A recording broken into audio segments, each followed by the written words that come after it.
Welcome to ATHENASIA. I'm Laurent Timmermans, and today we have the pleasure to receive Marc Guyon. So Marc Guyon is an entrepreneur in Hong Kong for many years. He is well known on the French scenes. He mostly works with two different business now. So he has Le Premier Cercle, which is a MMA personal training type of business, and the second one is the CFE, so CFI, if you want in English, which stands for a French acronym, which in English will look like something like a Club France International, right?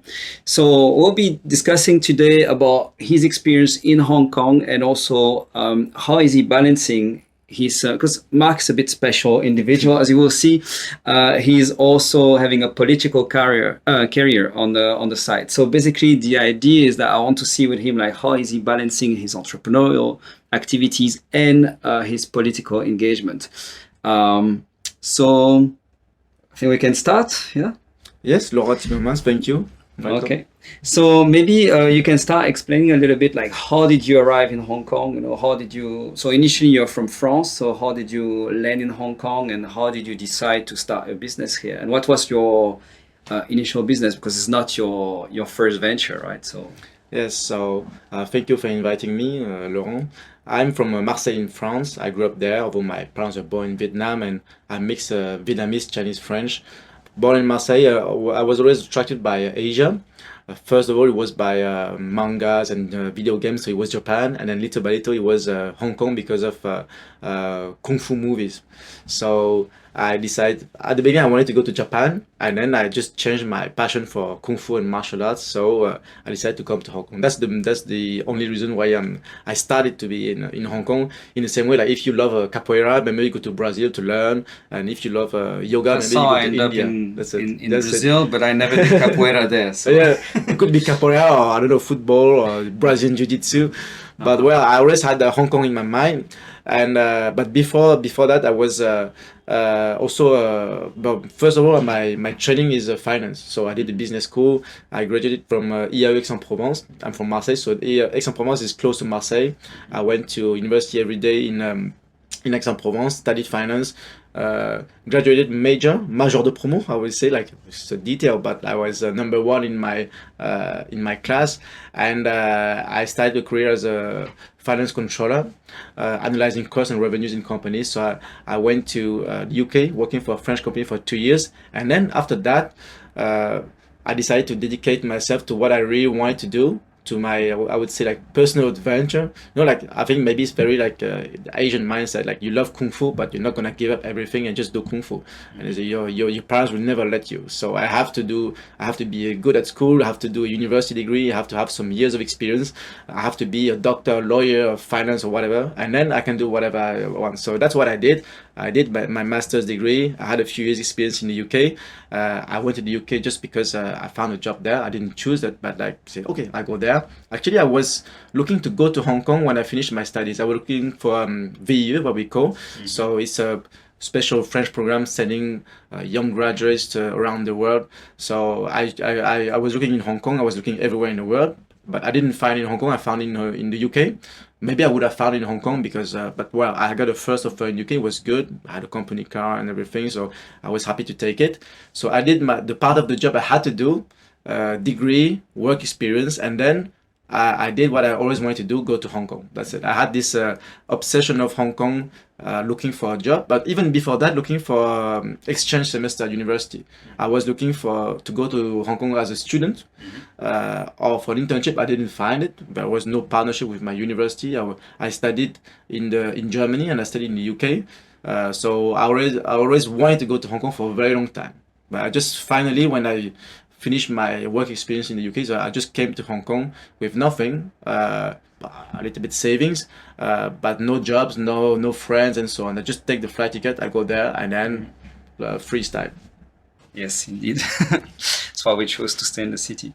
And then how did you transition then from being an employee to being your own boss? Because you opened your first, like the MGK or MKG, what was the name? MGK, which originally is from the Wing Chun classes I did. Mm-hmm. Usually in Wing Chun, you say Wing Chun or Kung Fu. and you put your name. So it was like Marc Guyon Kung Fu, same as if you do photography, you can say Laurent Timmermans photography so or that whatever. is MGK then. So that's where it comes from originally. So I was at the beginning I was teaching some classes for free while I was having a normal job. So it was not my how I made money from martial arts, and then so that I call it Marc Guyon Kung Fu. Kind of, it was fun, and then I decided to dedicate myself into, well, I would say, full time into my passion. And I think to answer your question is it's just some character. I think is the who you are.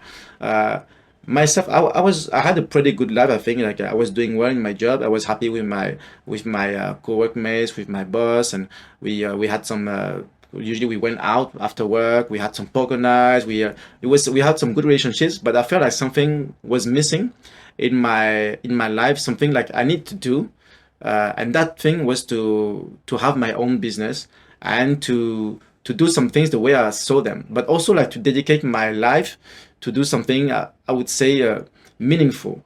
The saying that what I want to say that when I do like finance controlling, I'm just doing like, okay, it's a good job, but if I'm not here, if I die or whatever, they replace me with someone else, like it's just a normal job.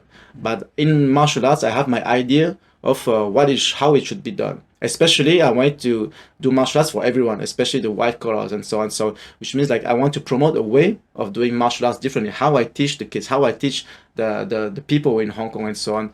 Is it the center you opened in DB or? Yeah. Well, so that was your first center. Yes. So okay. I started very slowly. That's what also like one of my tips I would say, like if you wanna start a business and not take too many risks, is that I didn't have money, and even if I had money, maybe I didn't want to risk all my money, and I didn't look for investors. I was just teaching on the beach at the beginning, so free classes at the beginning, and then small money, and then increase the price. But it was just like classes on the beach on a Sunday at the beginning, and then it was Saturday and Sunday, and then it was weekdays, and then I started little by little, did it full time, but outdoor. Like I didn't pay any rent, and one day I rent a small flat that I use as a little gym. And then it was getting better and better. And one day I got some investors to open a bigger center. That's it. And we did it. And it worked well. And because it worked so well, and we decided to open a second center in Central. And then COVID arrived and it killed everything. But still, like I did it step by step. I have a question for you from the things you mentioned before. As I did a talk a few weeks ago at CTU about entrepreneurship. And my first slide, when I started really discussing entrepreneurship, was like, don't follow your passion. And and basically what you have been talking about just right now is like, yeah, I followed my passion. What do you think of these statements?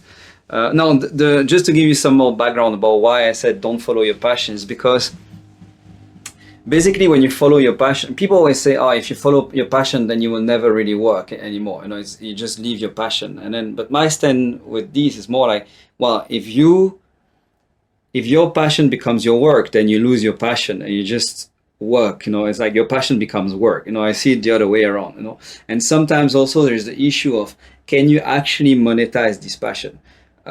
So what do you think of? Well, I think it depends how you interpret what is a passion, and there's some truth in what you say. What's true, I believe, is that it's not because you like something that you have to work on it and make your job. Actually, I had this kind of problem. So I was passionate about the human being, and I decided to study Chinese medicine at some point. And then I just realized that I don't want to do this because I don't want to be in a room with people and do some acupuncture and do some other things. I realized that I was passionate about it, but just to learn what it is, the meridians, this and that, so the concepts. But I didn't want to do it as a job, and I realized it later. And this is something. There's many things, many examples of it, which is also like video games or martial arts and this or that. So maybe you like martial arts, but you're not done. Maybe you don't want to do it as a job, but maybe you want, but maybe you're not made for it. So there's a lot of things you have to understand.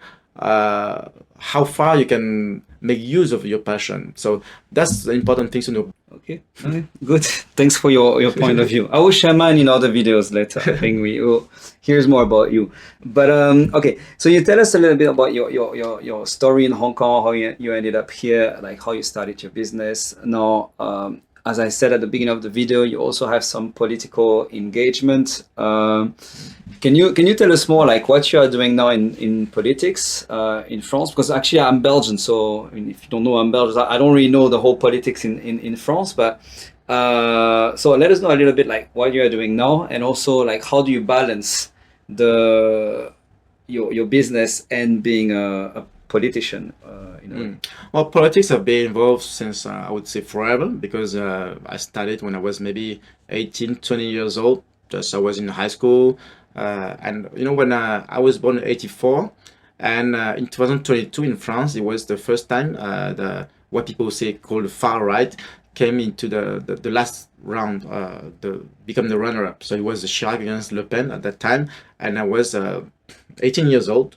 I was in last year of high school, so everybody was talking about politics, and I started to be curious about it, and because also like I was already interested in economics, finance, and this and that, so it's normal to be involved in politics. I wanted to do a business school, so if you wanna understand business, at least in the big companies at that time, I wanted to be in the big companies. You have to understand a little bit how the world works.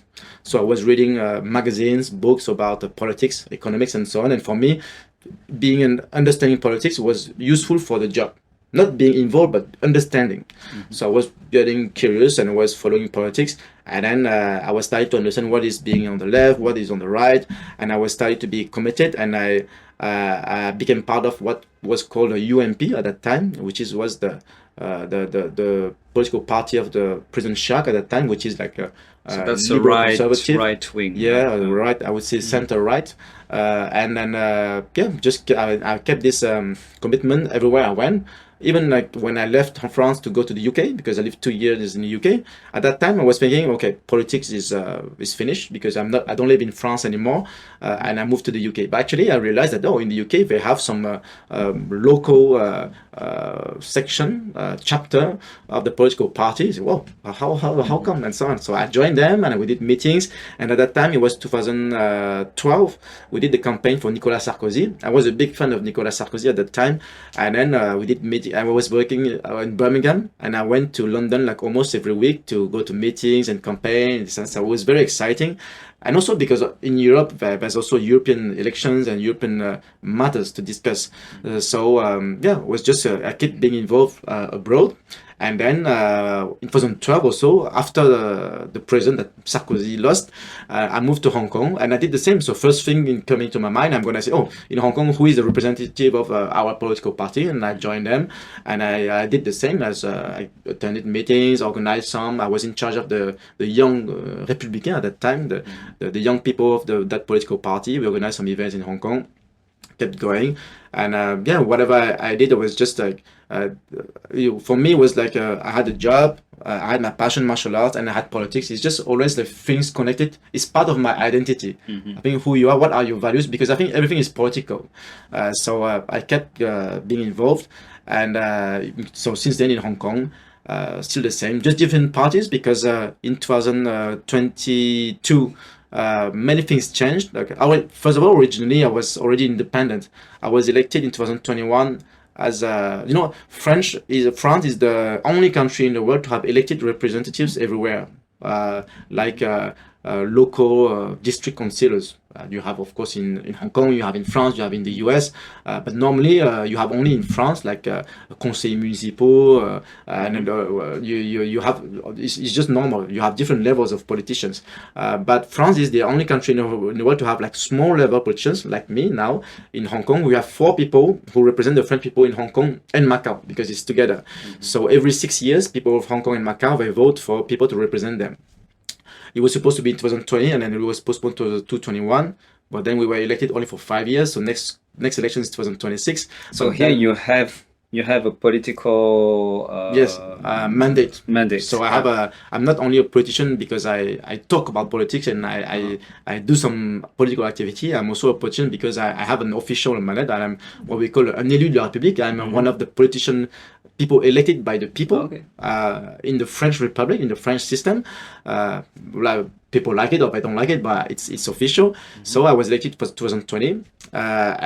People of Hong Kong and Macau, French people, of course, they can vote for who represent them. So at that time already, I was like independent. Although people know I'm more conservative, I'm more on the right. But I was saying at that time, I was not on the left, not on the right. I'm just here to support the people because we are abroad. We don't really doesn't really matter if you are on the left or on the right. At that time I was thinking this, what I want to do is to represent the French people. You come to Hong Kong, you need a job, you need to create a company, you need to find accommodation, you need to have some information about the consulate, about health insurance, about whatever. I can help you because I'm happy to help people. I'm in the French community, and that's it. That was my campaign. And out of the 5 lists, because it's by list, you have to people have to vote for a list of people, like of candidates in these kind of elections. I was the only one which didn't have any political party. So at the beginning I was thinking, no, it's never gonna work. So I was okay, maybe just give it, but I did anyway because I don't know, maybe it's my entrepreneur mindset also. I have some belief. I think it should be done, so I did it. And if I wasn't elected, I wouldn't even care. But I did it, and I was elected. And so now, I'm in office, I would say, until 2026.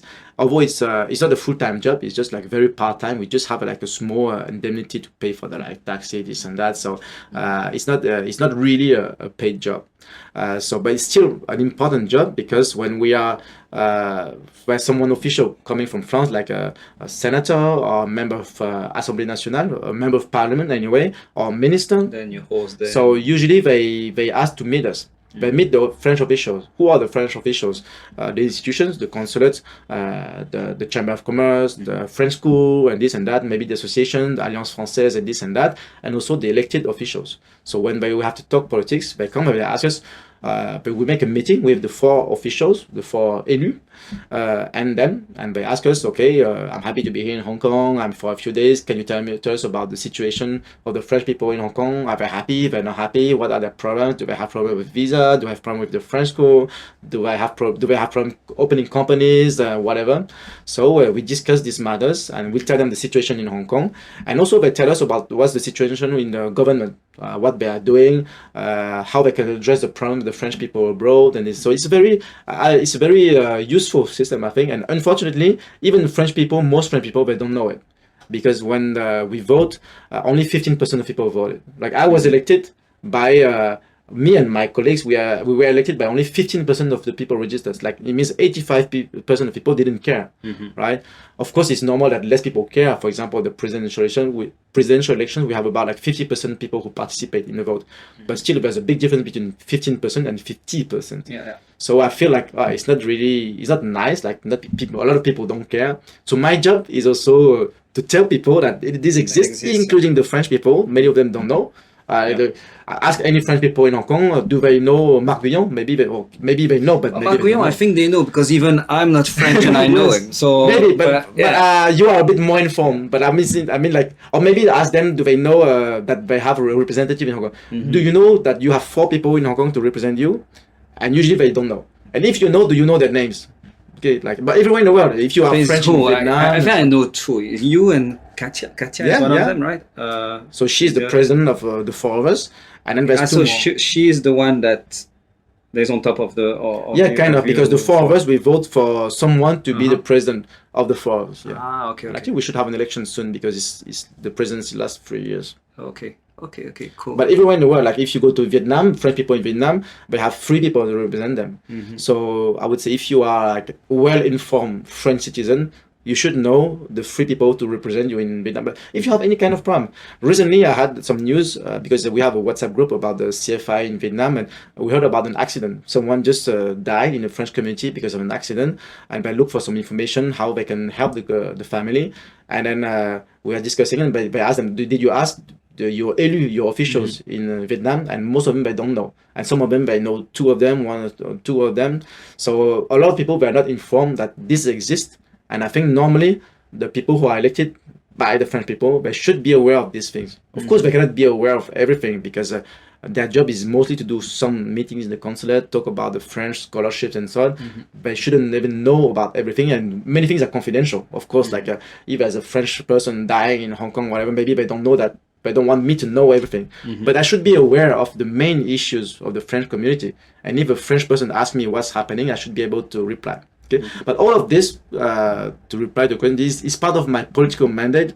But I would say it's not really politics, because it's more like what we call in French travail de terrain. It's just like being on the field, because it's not about being conservative or being liberal on the left, on the right.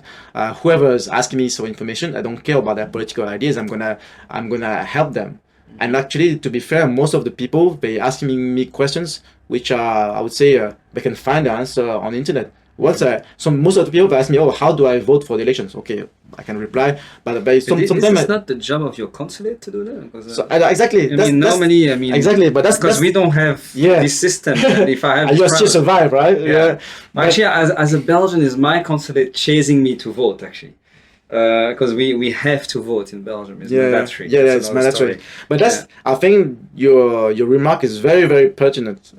Is it English? Pertinent? But well, never mind. It's very relevant. Yeah, it's very relevant. So because what I believe is that, like, sometimes people call me. They don't even send me a message. They call me because sometimes they added me on Facebook. They can call me and so on.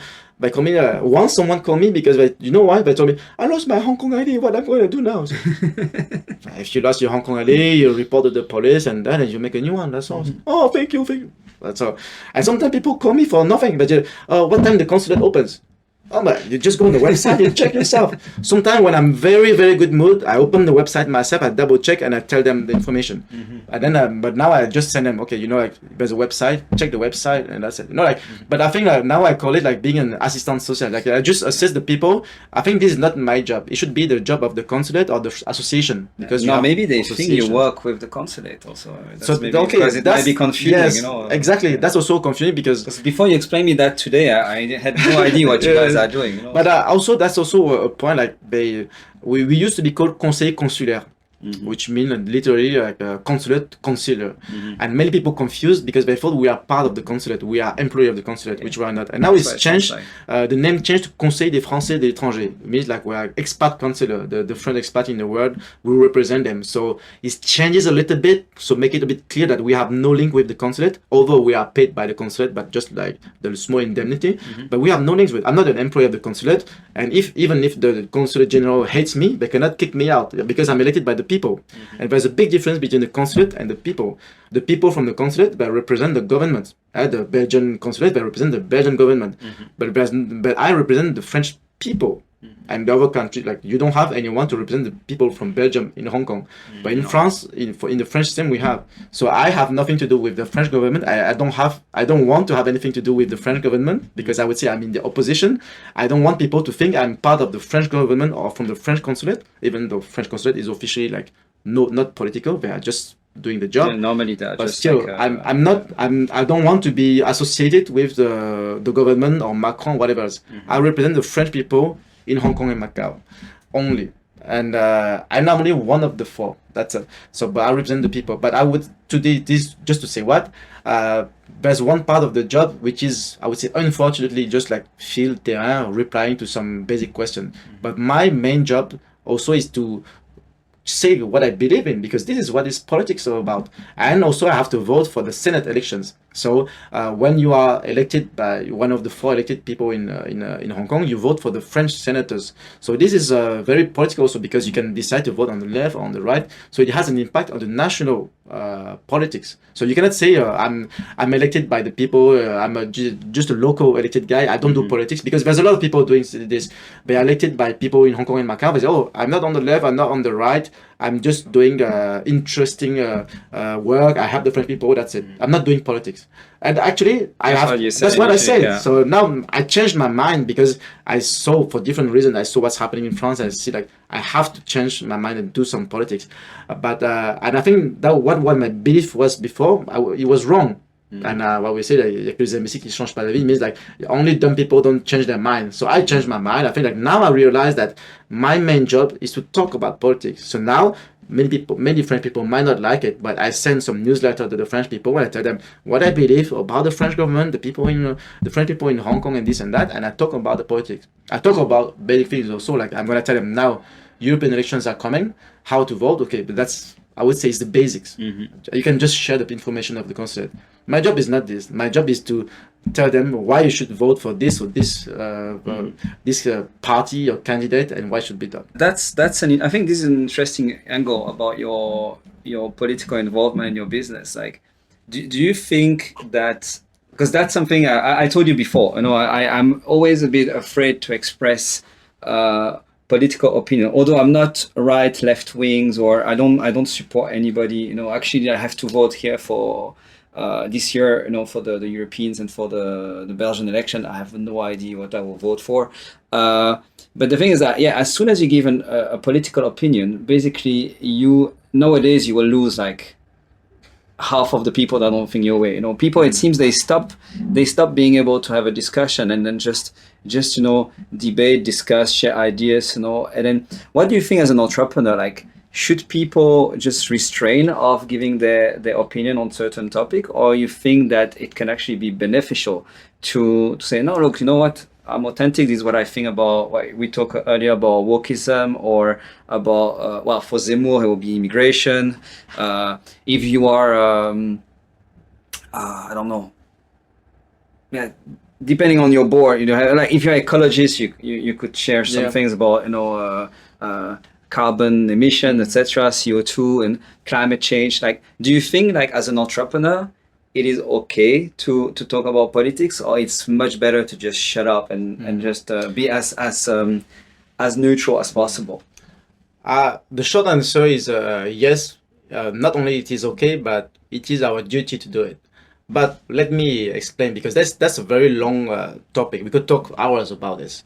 Originally, I was thinking, and today I would say most people in the business community, we say, no, you may be on the left or right, we don't care, but you don't talk about politics because you have a business.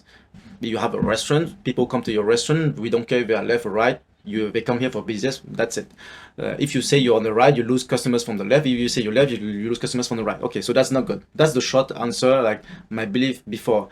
But I believe times are changing for different reasons.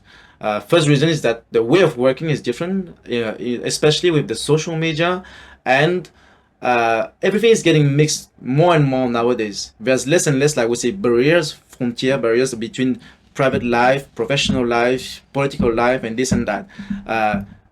Just like if I don't talk about politics for one moment, you have your workmates. Normally in the French system, you have your workmates and you have your friends. It's totally different things, and in the evening you don't go out with maybe your workmates. But nowadays it's changed. Maybe also because it's the way it's done in China. You can go to karaoke with your business partners, and because there's a way of doing business which is mixed with social and personal.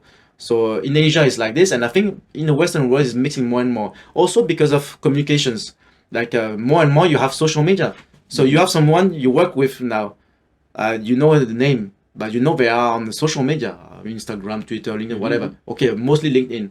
But what do you do nowadays? Do you add your workmates on LinkedIn only, or do you add also Instagram on whatever? If they add you, do you accept or not? If you don't accept, can it be a problem that maybe tomorrow you go back to work and you don't talk? You say, oh, yeah, I know you added me on Instagram, but my professional life, my personal life. No. Nowadays, professional, personal, everything is mixed. So why I say this is because I think everything is political nowadays. So people not only as a workmates, you know them as a person. So now I see you as Laurent Timmermans. I don't know. I of course I know what you're doing, but I don't care if it's the professional guy or the political guy or the YouTuber guy or whatever. So what I think is that now we have no choice but to talk about politics. Then now your question is, should you talk about it?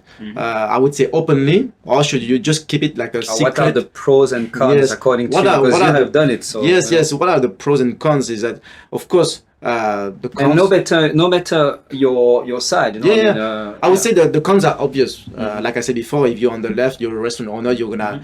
Some people are not gonna be happy, but you're not gonna come. So this is the obvious cons. But sometimes nowadays, I would say, you will have to enjoy what we're doing, and I don't want to feel like I cannot say something because I want to save my business. And sometimes what I'm gonna earn from it is more than what I'm gonna lose. So I have my MMA gym. If I say I'm on the right, maybe I lose some potential members from the left, but maybe I'm gonna earn some members from the right. So can you say that what you lose from your business can you quantify it? Are you going to lose 10% of customers, or 20%, or 50%, or what do you earn on the opposite? Do you earn more 10% than 20, 50? So maybe what you have is more than what you lose. And even if you lose more, is it so important to you? Because, you know, like nowadays, life is different. I believe that life is not only about money. If I have a business, that doesn't matter what kind of business it is, a restaurant or whatever, I make like 100 as a turnover. And I have to shut up. I don't talk about politics. If I talk about politics, my business, instead of 100, I make 95. Okay, am I going to restrain myself from talking about politics because I don't want to lose 5? Is the 5 so important in my life? If maybe it's not the same for you, but I prefer to make 95 instead of 100 and say whatever I want. If a leftist customers come to me and I say, "Oh, Marc, you're a fascist," I say, yeah, go fuck yourself. I'm sorry about that. Go. So I don't care. So put a beep on that one. Yes. But I say, I don't care. Like this is my belief, and that's what I say. And actually, I'm happy to have a business and make 95. And say what I want to say, and that's the thing. That's my belief, and it makes me happy. Not only about what I say, so in my personal life. If I'm happy in my job and I make money, and then I have a good mindset when I go home and I see my wife and my kids, it's good for them also that I have a good mood, right? I don't want to be like, oh, I wanted to say something but I cannot say because I was with my business partners, and no. And also because it's my personality. It comes back also to the question about why I decided to create a company. I think many people, they decide to be entrepreneurs because they don't want to stick to some rules and to be an employee. And that's also my personality. So many people become an entrepreneur because they want some freedom. So that's important also. And if you're, as I would say, if you're a businessman, if you're a woman, you're an entrepreneur, you want your freedom. You also want your freedom of speech. You should do that. But of course, I understand that because now I'm in the Club France International, so we can talk about people who know me, and people will recognize themselves in what I say. I have a friend, and he agrees with me on my political beliefs. But he told me, no, I love what you're doing, and I agree with your political views, but I cannot be a member of Club France International because people told me, oh, you are a member, you are a partner with this, so it means you agree with Marc's political ideas. So that's why he's not a member. Although he's my friend, I said, okay, no problem. It's your decision, and we are still friends. That's fine. I can understand that. But I have other people. They told me, since now I'm a member of CFI, Club France International, I have some people. Sometimes they come to my restaurant. They tell me, "Oh, you are working with Marc Guyon, the bad guy," and so on. And I tell them, I don't care, right? So that's fine. So I prefer that later guy that he's fine with that, and his restaurant is still doing well, and so on. So I think you have to. And I would say the last thing I would say that politics is everywhere. When you see like Bud Light, they did some advertisement with the Dylan, whatever, like the trans guy. Did backfire quite a bit. Yes. So they made an advertisement about the beer. I have a lot of money about it. So it's just the society wants everything to become political. But Disney, Netflix, everything now in Netflix and Disney, you have to have like someone, at least a certain quota of people who are black, or trans, or gay, or whatever. So I have nothing I have nothing against the minorities, of course. But now you have some rules that you have to push them. You have wokeism, right? Everything has to become woke nowadays. Yeah. So, and you see like, if people have a choice, they can get out of it. So I can have a choice because I don't want to buy Bud Light now. I would buy another beer. That's fine. But now, okay, Netflix, I keep Netflix because I have no choice. Okay, there's other options, but they are all workers anyway, so I keep it. That's fine. So, but now everything is becoming politics. Elon Musk, for example, would you define him as someone political? I would say yes, no, but I think kind of. And he used to be a Democrat. Like he said, like he used to vote on the left if we compare the system with Europe. And now he's leaning towards more conservative on the right. His mind changed because he's a businessman. He's not stupid. He's not a dumb guy. He evolves. Okay, I'm gonna say he evolves from the left to the right, but that's my own opinion. But what I want to say is that to answer your question about should we or should we not talk about politics? I think we should, because it's our duty as I would say human beings are wanting to improve the society. Thanks for all your sharing. I hope that this will interest some non-French. I think we should maybe have done this interview in French for once. We can do it again next time. It might have been more interesting in French. It's also, I think we need this also in English because I have a lot of people who don't speak French by asking me, "Hey, Marc, what's happening? What do you do? What is your job? And what are you doing in politics?" So you can send them to this video. So actually, it's very interesting to do this video because, and I think it's the same for all people who have French friends in Hong Kong. Maybe they don't care about me, but at least they can learn why they are elected politicians in Hong Kong and how it works, and then they make their own opinion. But that's very interesting because even in my own circle, in my own network, of my personal network, there's a lot of people I think would be interested in watching this. But then if they have time to do it, it's something else. They can do some gym and they just put the headphones and listen to you for I don't know how long. I think it's the longest interview I've ever shot. So, okay, before we stop, I like to ask my guests each time if they have like 1, 2, 3 tips to share about entrepreneurship. Like what would that be, you know? So, if you had to advise someone that's like, I know I'm thinking to start a business or something, what would be the advice you would give him or her? I would say, number one, and I already talked about it, know if you are really an entrepreneur, if you have the guts, if you have it in yourself. Number two, I would say, take some measured risks. And number three, I would say, listen to people. Let me elaborate a little bit. Number one, well, I already talked about it in the beginning, but like I said, having a passion is not enough. Having an idea is not enough, even if it's a good idea. Being an entrepreneur is a lot of downsides also. You don't have hours anymore. You actually, basically, you work 24 hours, 7 days a week. And you have to manage people. Do you know if you are good at managing people? And then once again, I'm saying people who are self-employed but not really entrepreneurs. Entrepreneurs, like there's an organization. Are you in for that? Are you okay to have your employees criticizing you, and sometimes they are wrong because they don't understand what you're doing? So what do? Can you handle this? Are you a little bit like diplomatic? Can you explain them without getting angry or whatever? Can you manage people? So that's very important. So a lot of people, they can be good in their job, but they cannot be good in business. So first of all, I don't think entrepreneurship is for everyone. You have to have it. You have to have a kind of character. You want it or you don't want it. Even if you're very smart and good at your job. So first one, you have to know if it's your thing to be entrepreneurs.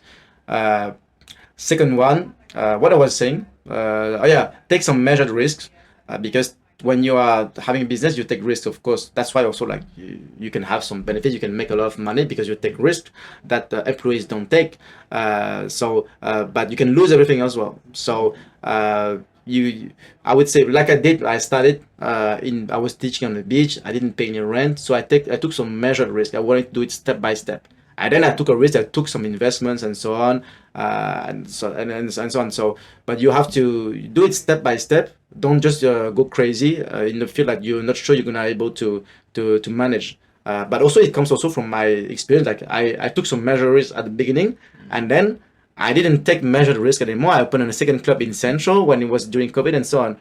So, you have to balance to see when it's too risky on that. Doing a business is not gambling. It's not like you go play roulette and you bet on black or white, or black or red. Okay, it's like you have to take some decisions, and it connects also with the number three. Like you have to listen to people. I would say, when you start to be quite successful, little by little in business, but also in politics. I'm not targeting anyone, but let's say you don't have anyone opposing you. You become very powerful. You can become crazy because you don't need to listen to people, and you can have some stupid ideas, some dumb ideas, but people will be scared to tell you, "Oh, hey Marc, hey Laurent, what you doing? This is so dumb." But don't want to tell you because they are scared of you, and they know you're not going to listen to them. So when you're doing business, you have to listen to people. So if at that time when I opened that gym in Central, people told me, "Oh, Marc, I'm not sure it's a good idea. Maybe I should have listened." Right? So this comes from my own experience because I'm not Elon Musk. So I cannot say, okay, I'm a billionaire and this is my advice. I'm not giving advice. I'm just sharing my own experience. If I could do things differently, is that first of all, okay, I know that I'm a businessman. I'm done for that. But then take some measure risk and listen to the people. People means your clients, but also your employees, your friends, everyone involved. Ask yourself some questions. And if you become successful, you start to make money. This is the most dangerous time when you can become crazy. Okay, I think we'll take that as the word of the end, the conclusion of the interview. So thanks for joining us today, Marc. wish you all the best in your business and political career and family as well. You know, because that's the most important. important. Yeah, most important. And well, maybe we should this one in French one day because that could be interesting for some. With pleasure. In my other channel. Yeah, thanks for all your sharing advices. Yeah, Thanks for receiving me, and I think your channel is very useful because there's a lot of people trying to start a business in Hong Kong, and I think of course there's a lot of information, but not like easy accessible and like just down to earth like interviews like this. I think there should be more. So I've seen some other videos that's interesting. So please keep doing. Thank you. Thank you. So, see you in the next podcast. So 1 month from now, I guess. We'll try to see some of your maybe political opponent one day. That would be interesting. So if some of you are from the other side, like don't hesitate to drop me an email, and then we can have some fun as well. If you want to join Marc or go to his gym or get in touch with him, I will put all the link of his businesses and involvement, political involvement, down in the description below, so you can easily get in touch with him. And yeah, so here we are. Thank you. Okay, thank you. See you in the next one.